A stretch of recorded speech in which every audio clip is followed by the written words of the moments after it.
Tungabhadra డ్యాంను Karnataka CM Siddaramaiah పరిశీలించారు. 19వ gate కొట్టుకుపోవడానికి గల కారణాలను అధికారులు సీఎం సిద్ధరామయ్యకు వివరించారు. డ్యాం గేట్ను ఫిక్స్ చేయడానికి వెంటనే పనులు ప్రారంభించాలని అధికారులకు సూచించారు. డ్యాం గేట్ మరమ్మతుల పనులను స్పీడప్ చేస్తామని అన్నారు. అవసరమైన నిపుణుల సాయంతో గేట్ను నిర్మిస్తామని అన్నారు. ఏపీ, తెలంగాణ, కర్ణాటక ప్రాంతాలకు తుంగభద్ర డ్యాం ఎంతో కీలకమని అన్నారు. 3 రాష్ట్రాల అధికారుల సమన్వయంతో ముందుకు వెళ్తామని సిద్ధరామయ్య తెలిపారు.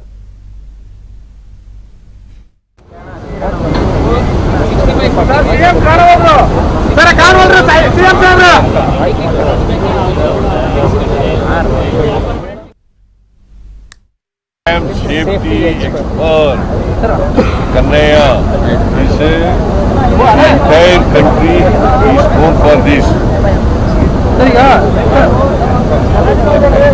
So ಅವ್ರನ್ನ ಕನ್ಸಲ್ಟ್ ಮಾಡಿದ್ದೀವಿ.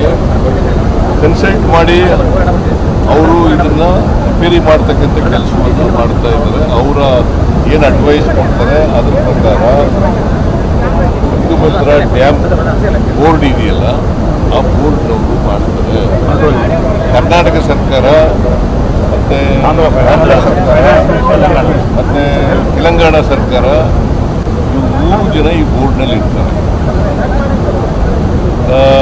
CWCನವರು ಸೆಂಟ್ರಲ್ ವಾಟರ್ ಕಮಿಷನ್ ಅವರಿಂದ ಅಪಾಯಿಂಟ್ ಮಾಡಿದಂಥ ಒಬ್ಬರು ಚೇರ್ಮನ್ ಇರ್ತಾರೆ.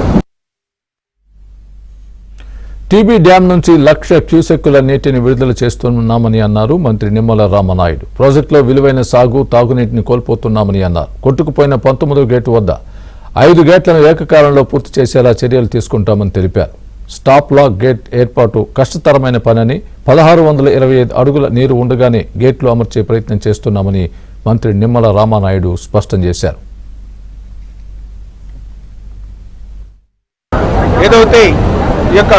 ఆంధ్రప్రదేశ్ ఇరిగేషన్ కి సంబంధించినటువంటి ఆ డిజైన్స్ సిఈ, ఎస్సీ, ఈ యొక్క బృందాన్ని కూడా మరి పంపించి వెంటనే ఏదైతే లాస్ అవుతున్నటువంటి వాటర్ అంటే ఏదైతే మనకి 1333 అడుగుల ఫుల్ కెపాసిటీ ఉంటే 105 టీఎంసీలు నీటిని నిల్వ చేసుకునేటువంటి కెపాసిటీ ఏదైతే రిజర్వాయర్ ఉందో మరి 19వ గేటు కొట్టుకుపోవడంతో మరి దగ్గర మళ్ళీ తిరిగి ఆ యొక్క కొట్టుకుపోయినటువంటి గేటు ప్లేస్లో ఇప్పుడు మళ్ళీ కొత్తగా గేట్ని అమర్చలేము కాబట్టి దాని ప్లేస్లో ఏదైతే స్టాప్ లాక్ గేట్ని ఏదైతే అరేంజ్ చేసుకోవాలో మరి అరేంజ్ చేసుకోవాలని అంటే మరి దగ్గర మళ్ళీ 1613 అడుగులు నీటిని తగ్గించి మరి ఆ స్టాప్ లాక్ గేట్ని ఏర్పాటు చేస్తే ఆ 105 టీఎంసీల నీరల్లా 40-50 టీఎంసీలకి తగ్గిపోతే మరి భవిష్యత్తులో రబీ పంటకే కాదు ఖరీఫ్ పంటకు కూడా మరి సాగునీరు అందనేటువంటి పరిస్థితి, త్రాగునీరు అందనేటువంటి పరిస్థితి వస్తుందనే ఉద్దేశంతో కర్ణాటక సీఎం సిద్ధరామయ్యతో కలిసి ఏపీ మంత్రులు పయ్యావుల కేశవ్, నిమ్మల రామనాయుడు టీబీ డ్యాంను పరిశీలించారు. గేటు కొట్టుకుపోయిన వెంటనే ఏపీ సీఎం చంద్రబాబు స్పందించారని, డ్యాం గేటుకు యుద్ధ ప్రాతిపదికన మరమ్మతులు చేయించాలని సూచించినట్టు తెలిపారు. రిటైర్డ్ అధికారి కన్నయ్య ఆధ్వర్యంలో 3 సంస్థలకు గేట్ల నిర్మాణం బాధ్యతలు అప్పగించామని అన్నారు. వరద కొనసాగుతూ ఉండగానే గేట్లు ఏర్పాటు ప్రయత్నాలు మొదలు పెట్టామని కూడా చెప్పారు. తుంగభద్ర డ్యాం 19వ గేటు కొట్టుకుపోవడం ఒక దురదృష్టకర సంఘటన. 3 రోజులుగా ఆంధ్రప్రదేశ్ ప్రభుత్వానికి సంబంధించి ముఖ్యమంత్రి చంద్రబాబు నాయుడు గారు ప్రత్యక్షంగా పర్యవేక్షణలో ఈ కార్యక్రమం జరుగుతూ ఉంది. మాకందరికీ ఫైనాన్స్ మినిస్టర్ గా, నాకు ఇరిగేషన్ మినిస్టర్ గా రామానాయుడు గారికి అందరికీ ఆదేశాలు ఇచ్చారు. తుంగభద్ర బోర్డుకి ఏ రకమైనటువంటి సహకారం కావాల్సిన పూర్తి స్థాయి సహకారాన్ని అందించండి అనేటువంటి ఆదేశాన్ని ఇచ్చారు.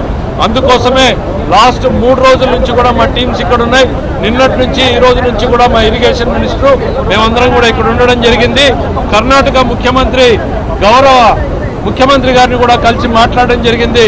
వాళ్ళు కూడా మాలాగానే రైతుల కోసమే, రైతు ప్రయోజనాల కోసమే మేము బోర్డుకి సహకారాన్ని అందిస్తామని చెప్పారు.